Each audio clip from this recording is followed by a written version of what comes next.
Oh, ito, sunod, mga kababayan. Ito yung sunod natin. Alam nyo ba yung sunod? Ito na. Si Digong na naman ito. Kasalanan na naman ito ni Digong, mga kababayan. Kasalanan na naman ito ni Digong, mga kababayan. Ano ba yung sunod, Kent? Ito na. Alam nyo ba, ang mga taga-Palawan ngayon, yung mga taga-Palawan, ultimo mayor ng Palawan, nagpo-problema dahil sa katiwalian at kagunggungan ni Digong. Ano yan? Alam niyo ba ang problema sa Palawan ngayon? Ang nickel mining. Sino nga ba ang nagpasok nitong negosyante ng nickel mining na si Joseph C. na isang Alice Gowo Huaping 2.0 na peking Pilipino na nakapasok pa sa Marines, sa PCJ or sa Philippine Coast Guard? Yeah? Kita niyo yan? Kasalanan na naman ni Duterte. Putang inan yan. Yung Telco Chinese Tower tinayo sa loob ng Camp Aguinaldo. Yung kuryente ng NGCP binenta sa Chinese. Ngayon, ang Palawan, nakalbo ang bundok sa kakamina ng nickel mining, diniritsong dala sa China, tapos yung nagmina ay hindi Pinoy, peke ang papel. Ito ito. At minsan na yang inimbestigahan ni Risa Hontiveros. Diyos mio Marimar. Kita nyo wait lang mga kababayan. Kawawa ang mga taga-Palawan ngayon. Ito mga kababayan. Ito ba yon? Wait lang Alam niyo sa totoo lang kawawa ang Palawan. ito ito mayor. Yung masasalanta ba yung case na sira na yung kabundukan namin? Sila ba? Sa kayamanan ba nila kinukuha yung bilyong-bilyong piso? Hindi, sa amin pero sa halip na kami yung kampihan, yung minahan pa yung kinakampihan. Kita niyo? Kita sabi nyo? nila, marami kang pangkaso. Sige lang. Sabi nila, kaya naman din gumawa kasi ang dami-dami nilang abogado, ang daming law firms nila, ang dami nilang lawyers. Kita mo? Yung mayor umiiyak sa gigil.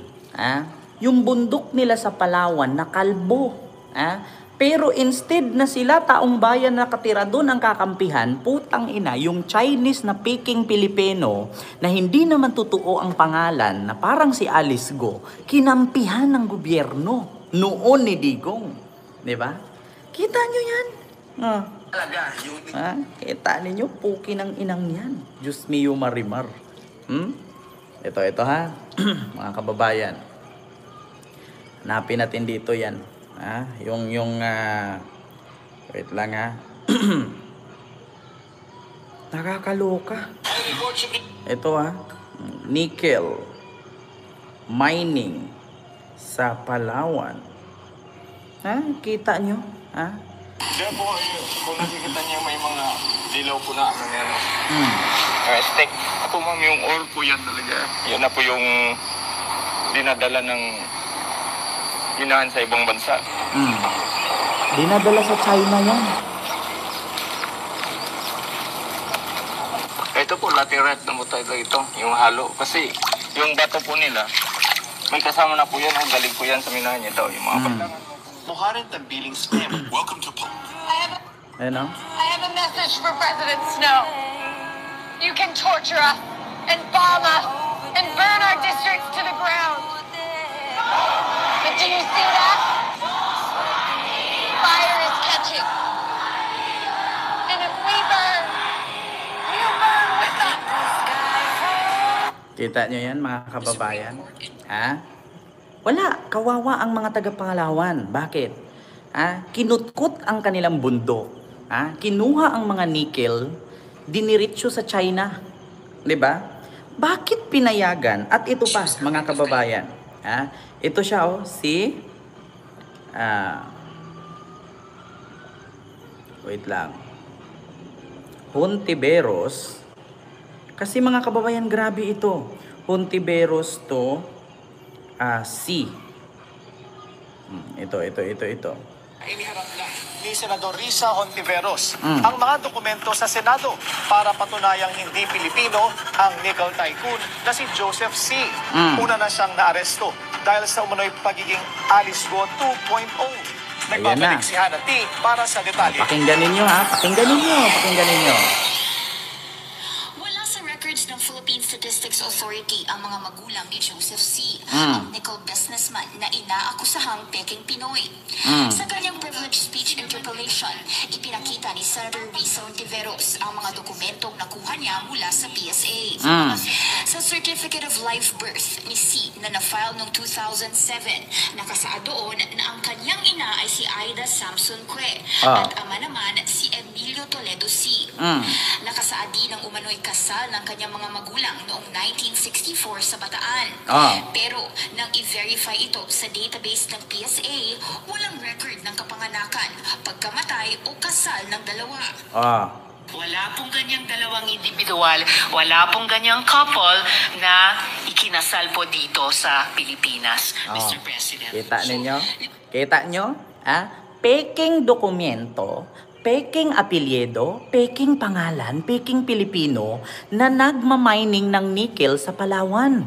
Tapos yung nickel, pagkatapos imina, dinadala sa China. Ngayon, nagreklamo ang mga tao, pati ang mayor, doon sa may nickel mining sa Palawan, hindi pinapapasok at mas kinampihan pa noon ng gobyerno kaysa sa mga taong nakatira doon.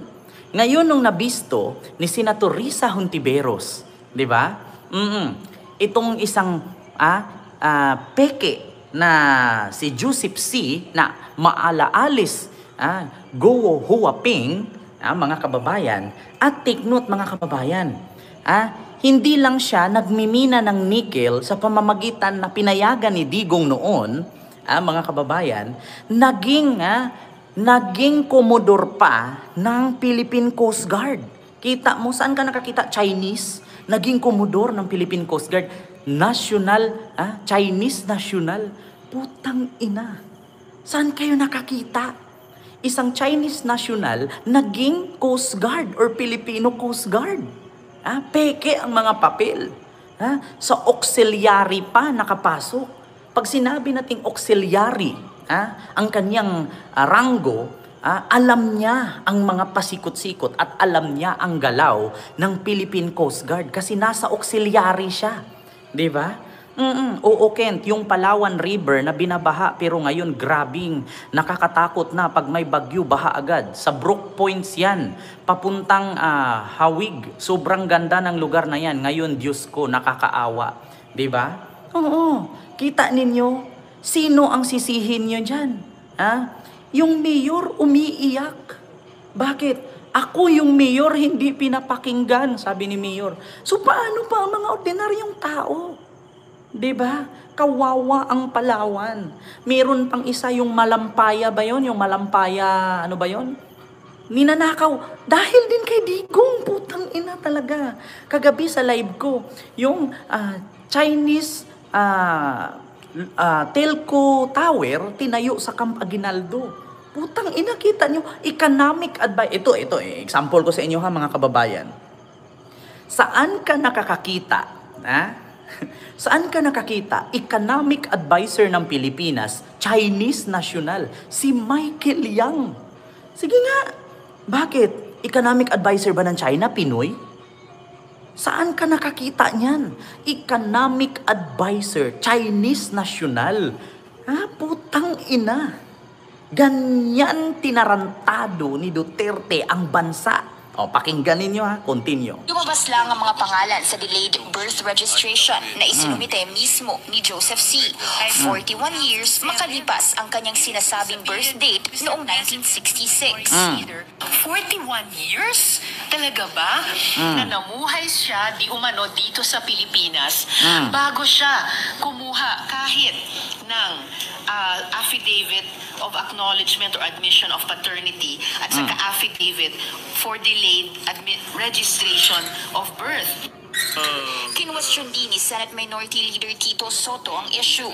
Kung hindi totoo ang pagiging Pilipino ni C, bawal din ang kanyang mga negosyo sa mining at ang pagiging chairman ng Global Ferro-Nickel. At kung siya ay hindi Filipino citizen, eh bawal dyan.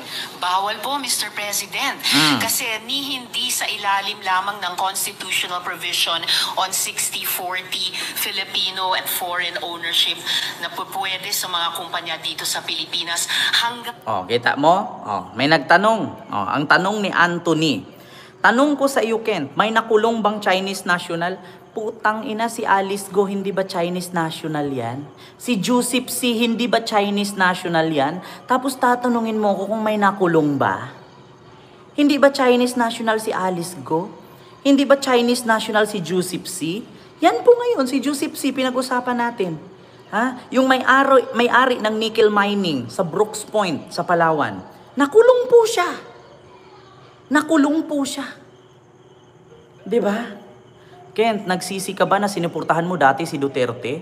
Ganyan ka katraidor si Duterte. Actually, Ma'am Beautiful, hindi po ako totally talaga supporter ni Digong. I am a blogger of Isko Moreno, not Digong. Hindi po ako nagbablogger kay Digong at the time. Ako po ay blogger ni Isko since 2019.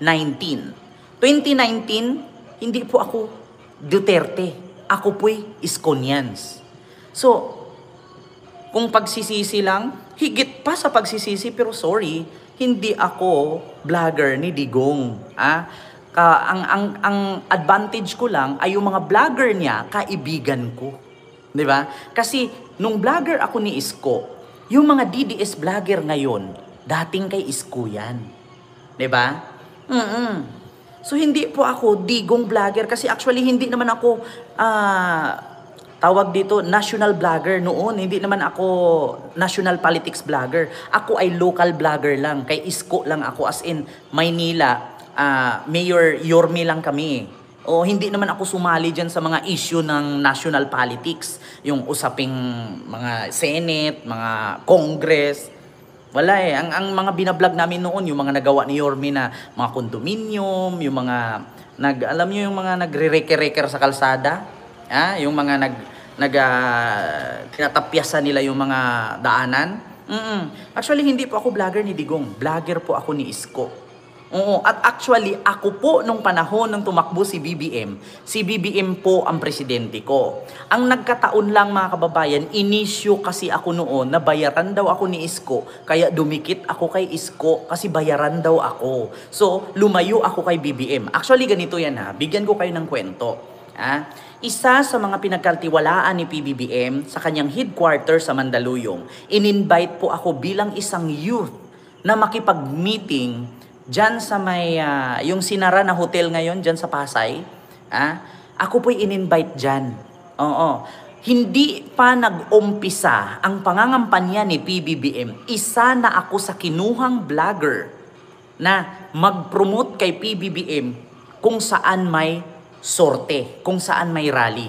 Yun nga po ay naudlot dahil ako po'y pinag-initan. At sinabing binayaran daw ako ni Isko ng 30,000 a month. Na which is hindi ko naman nakaharap si Isko in person. Diba? Oo. So naputol. Wala. Kasi alam nyo, ayaw ko nang sabihin kung sinong nag-init sa akin. Kaya ngayon mga kababayan, hindi ako masyadong dumidikit sa mga PBBM vloggers. Kasi ayaw kong ma-issue. Kaya nakikita ninyo, hindi ako sumasama masyado. Ako lang. Kasi ayaw kong ma-issue. Minsan na kasi akong na-issue sa ganyan eh. Oo. Actually, hindi po talaga ako Sofitel, sa Sofitel po. Sa Sofitel po kami niyan. Hindi pa si PBBM tumakbo. May evidence ako niyan. Kasama ko pa nga doon yung mga dating mayor, mga asawa ng general, may mga doktor, mayroong mga engineer, mayroong mga architect. Oo, lahat sila. Mga kasama ko, nagmi-meeting kami dyan sa may seaside. Oo, sa seaside sa Pasay. Oo, isa ako sa inimbitahan yan. Hindi pa si PBBM tumakbong presidente noong 2022. Actually, 2019, 2020 pa lang yun eh. Oo. Tapos hanggang sa pinag-initan ako, dumistansya na lang ako. 'Di ba? Ayoko na. Ayaw kong pangalanan. Oo, kasi tapos naman na eh. 'Di ba? Oo, tapos naman na. Wala na 'yon. Past is past. 'Di ba? Sa totoo lang. Kaya yung mga pinagkatiwalaan ni PBBM noon sa headquarters niya sa Mandaluyong, nila ni Sara noon, wala pang mga vlogger si PBBM at the time. Actually, ang mga vlogger lang na sumuport dati kay PBBM, sila Coach Jarrett, Takero, Boss Mike, tapos ako, tapos sila Mima, Biyahe ni Koy, Jake Magnus. Yun pa yan. Actually, 7. No? Tapos hanggang sa nadagdagan, tapos bumuo sila ng group, hanggang sa humiwala yung grupo, parang natigil yung grupo, tapos bumalik ulit. Parang ganun siya. Oo. Tapos may mga sumali na mga vlogger galing kay Yorme, 'di ba? Hanggang sa nahalo-halo na kami, 'di ba? Kaya ang ginawa ko is lumayo na lang ako hanggang sa nandiyan na si Thinking Pinoy. Anyan si Derek Rivera, ayan. Kasi ako actually mga kababayan, tahimik pa ako at the time kasi kay Yorme pa ako. Kay Yorme pa ako noon. Tapos ngayon, actually, magkakakilala na kasi kami nila Boss Mike niya, nila Takiro noon. Nung kay ano pa kami, kay FLM, kay Francis Leo Marcos, yung mukhang kabayo. Di ba? Na anak daw ni Apu Lakay. Wala namang anak si Apu Lakay na mukhang kabayo, pero meron siyang anak na mahaba ang baba, na anak ni Lacson. Si Thinking Pinoy, hindi ko siya nakakasama. Hindi. Iba kasi yun sila, mga high level yan eh. Sila ni Muka, si Thinking Pinoy, si Sas, yan, si Maharlika, yan, mga ano yan eh. Si Martin Andanar, yan, mga highest position yan eh. Diba? Kaya ngayon, mga kababayan, hindi ako masyadong kasi ayaw kong ma-issue. Actually, gusto ko naman sumama sa kanila. At saka, isa po sa kadahilanan mga kababayan, kapag may lakad po ang mga PBBM vloggers, kaya po hindi ako nakakasama kasi may mga alaga po ako. Aso, pusa, walang maiiwan. 'Di ba? Alam na ni PBBM plano nila ibagsak siya para pumalit si Sara. Actually, Sir Tommy Givat, Z258, yes, pinagplanuhan nila yan sa Rockwell. Yes. Alam ko yan, naririnig ko yung pinagplanuhan nila sa Rockwell na 3 months lang daw si PBBM uupo, mapapalitan din daw sa papamagitan na gawin daw House Speaker si Bracket sa lieg, tapos i-impeach nila si PBBM. 'Di ba? Ang nangyari, naamoy ni Romualdez, na-demote, ngayon, nakudita si Bracket sa lieg. Nung nakudita si Bracket sa lieg, nabaliktad sila ngayon. Kaya ang sabi ni Sara, putang ina mo, Lisa Marcos, Martin Romualdez. Kasi hindi na tuloy-tuloy yung plano nila. Sa Rockwell, napatalsikin si PBBM. Diba? Palpak ang plano nila. Actually noon mga kababayan, Diyos ko, alam ko yan. Ngayon nga may alam ako na hindi ako dumidikit sa mga politician. Noon pa kaya na dikit ako sa kanila? Diyos ko, alam ko nga yung galawan nila sa Malacanang, yung vlogger dyan sa DDS na malaki mata na kalbo na nagdadala ng mga pokpok sa Malacanang. Diyos ko. Binulgar na nga ni Maharlika, di ba ikaw yung bugaw? Tigil-tigilan nyo nga ako. Yung gumaganon-ganon yung mata na kalbo. Tapos nagbibit-bit ng pukpok sa Malacanang.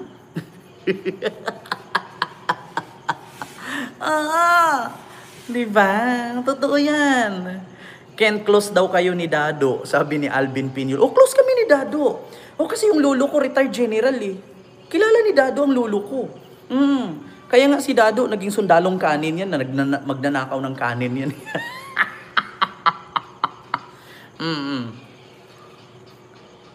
Ito yan. Actually mga kababayan, bigyan ko kayo ng isang sample. Ang lolo ko po ay kaibigan ni Ramos. Kaibigan ni Ramos at isa din sa naging kaibigan ni Apu Lakay. Hindi ko na sasabihin. At ang ganito siya. Mahabang kwento kasi mahaba-haba kasi siya eh. Ang lolo sa tuhod ng lola ko ay kaibigan ni Jose Rizal sa Dapitan City. si Don Mariano Amoy is basta lolo ng lolo ko. Lolo ng lola ko. Lolo ng lola ng lola ko. Si Mariano Amoy, ang kaibigan po ni Jose Rizal sa Dapitan City. Si Don Mariano Amoy. Yes.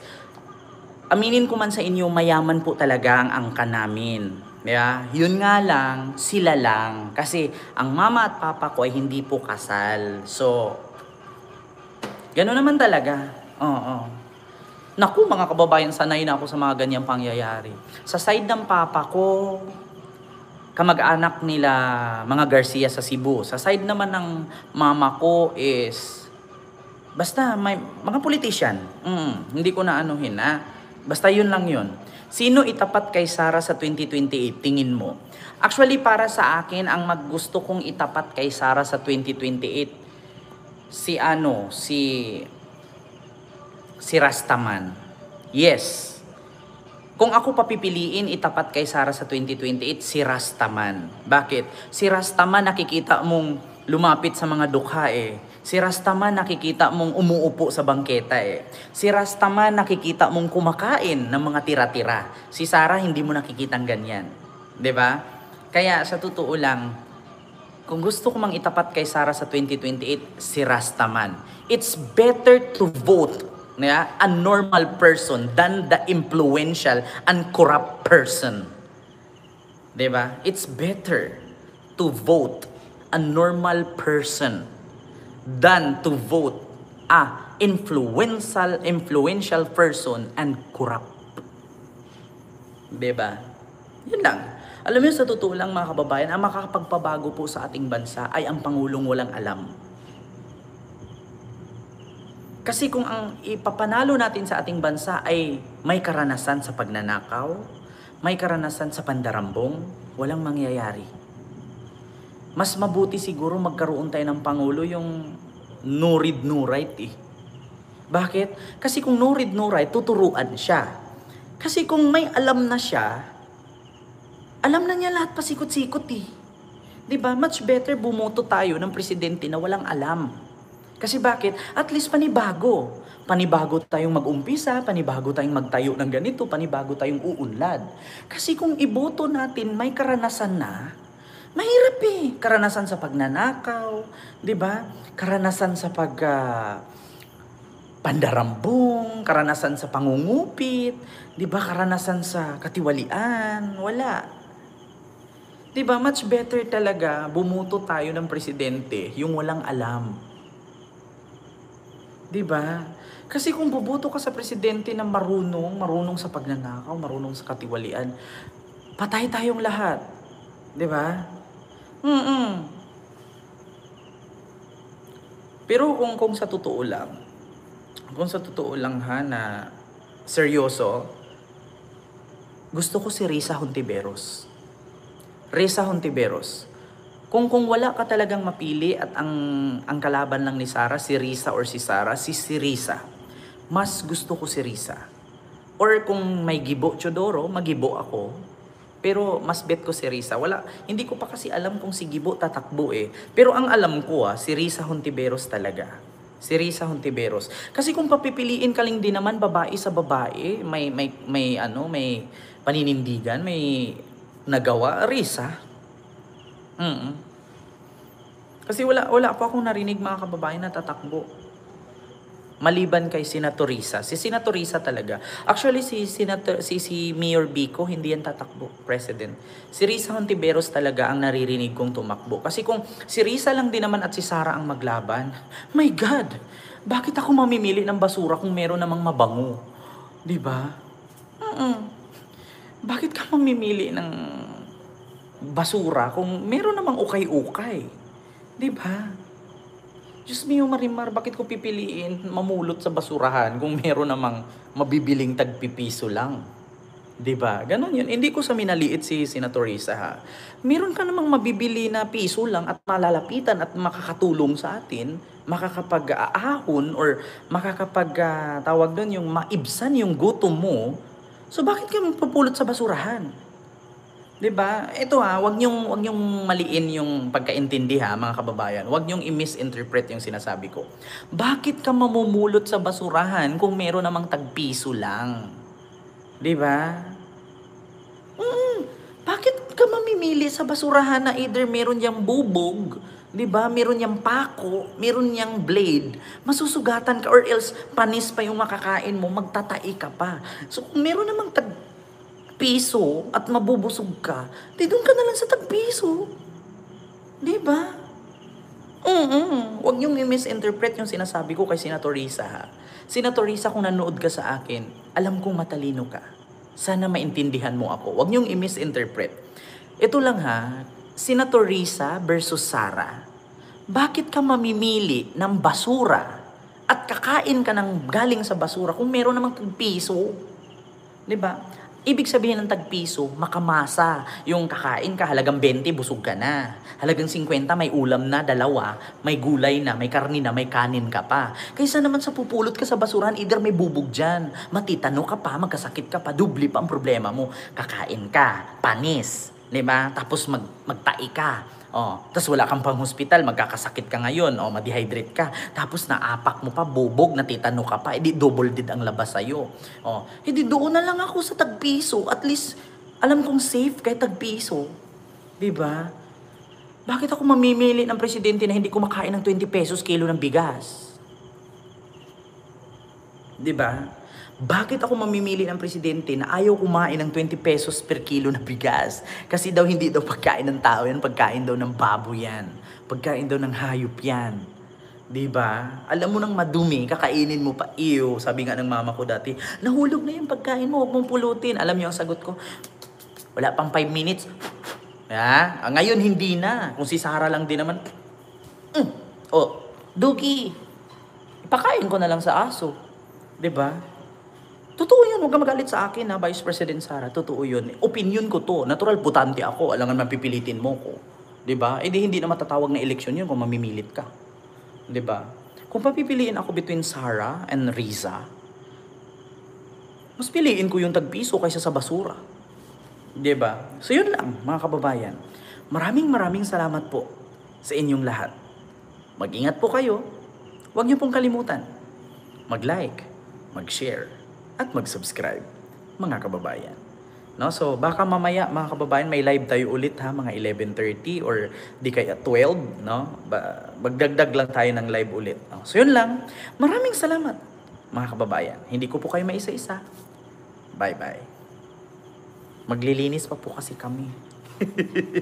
Diba? Alam nyo, sa totoo lang, mga kababayan, normal lang yun kung mamimili ka ng presidente between Sara and Risa, bakit ka mangunguha ng basura kung meron naman tagpiso? Doon na lang ako kay Risa. At least si Risa may napatunayan, may naipakulong, may nabisto. Si Sara may nabisto ba? May napatunayan ba? Puro pambibintang. Di ba? Mamaya pag-usapan natin yan. Katulad yan, pinagbintangan niya si di ba? Pinagbintangan niya si Saldico. Di ba?